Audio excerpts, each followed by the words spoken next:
एक सवाल छूट गया मैम, हम्म पहले ही पूछना था मुझे कि कील मुहासों पे बात की हमने, हम्म मसे पर बात नहीं की। जो मसा होता है काला, हम्म। वो दरअसल क्या होता है? स्किन, आपने पिंपल्स तो बताया कि हाँ वो हाँ ऑयल हाँ के ग्लैंड्स हैं हाँ और हाँ हाँ। इस एज में, और ये रीज़न है। मसा क्या हम्म। होता है?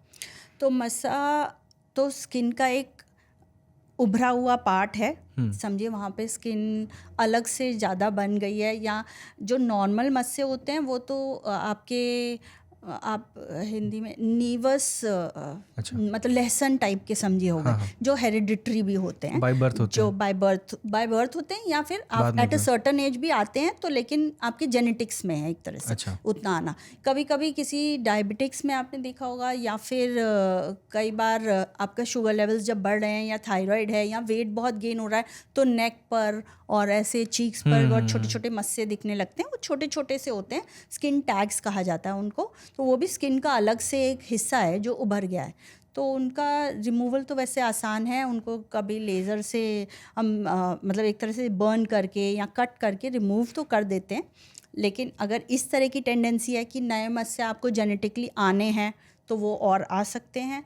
और टैग्स में भी अगर आपका जिस रीज़न से आ रहे हैं वो नहीं बेटर हुआ है, जैसे अगर आपके वेट की वजह से आ रहे हैं, या फिर आपका शुगर लेवल्स की वजह से आ रहे हैं, तो वो भी बाद में आ सकते हैं नए नए। एक होते हैं वो छोटे वाले मसे, तो वो तो इजीली रिमूव हो जाते हैं। ईजिली रिमूव हो जाते हैं। एक वो होते हैं काले और बड़े वाले, उनको क्या मसा ही बोलते हैं, कुछ और कहते हैं? हाँ, वो भी मस्सा ही होते हैं, मगर वही स्किन, जैसे मैंने बताया, दो हम्म। कैटेगरीज है। एक मोल होता है जो कि कंजेनाइटल या फिर जेनेटिक ही किसी भी एज में आ सकता है, जिनको हम तिल कहते हैं, हम्म। है ना, बड़े वाले तिल। तो बड़े और साइज का तिल है बड़े मतलब? साइज का तिल है, समझे। हाँ, वो छोटे वाले तो, रेड वाले तो नाई भी जो है धागे से उसको निकाल देते हैं गाँव में भी। हाँ, उसमें भी कई बार हमारे पास इन्फेक्शन होके आ जाते अच्छा। हैं। हाँ, वो बड़े तो वाले में तो बहुत ब्लड लॉस होता है अगर उसको छुओ तो। हाँ।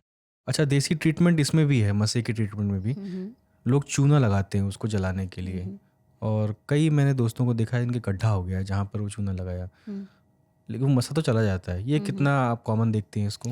देखिए, हर चीज़ का, हर ट्रीटमेंट का, आप एक दवाई भी खाएंगे तो उसका एक डोज होता है कि हम्म। हम आपको कैलपॉल दे रहे हैं 650 मिलीग्राम, तभी आपका बुखार जाएगा। अगर मैं आपको 1000 मिलीग्राम की खिला दूंगी, आपका बुखार तो जाएगा, लेकिन आपको बहुत ज़्यादा पसीना या कुछ और ही लगने लगेगा, कोई रिएक्शन भी हो सकता है।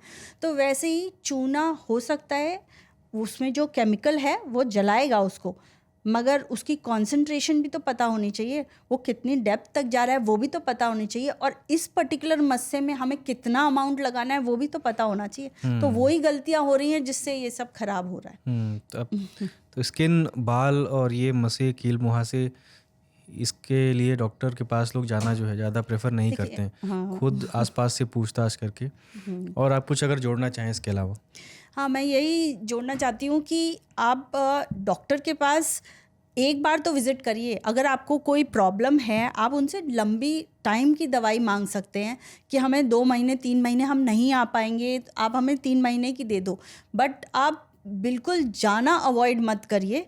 अपने एक बार तो रिकमेंडेशन दीजिए, रात को बैठ के इंस्टा पे बहुत सारी चीज़ें खरीद के और फिर वो काम ख़राब करके, क्योंकि ट्रीटमेंट्स बहुत टाइम लेते हैं। डर्मेटोलॉजी स्किन ट्रीटमेंट्स ऐसे हैं जो कि 1 महीने में कुछ नहीं सॉल्व होता है, कम से कम 6-6 महीने। बालों की भी समस्याएं हैं, या ये मुहासों की ही समस्याएं हैं, इनको भी जब तक असर आना शुरू ही 4 हफ्ते बाद होता है, हम जो दवाई देते हैं। तो जब वो असर आना शुरू होगा, उसके बाद धीरे धीरे वो डीप लेयर तक जाएगी, मेडिसिन असर करेगी, तो 6 महीने का समय तो लगता ही है।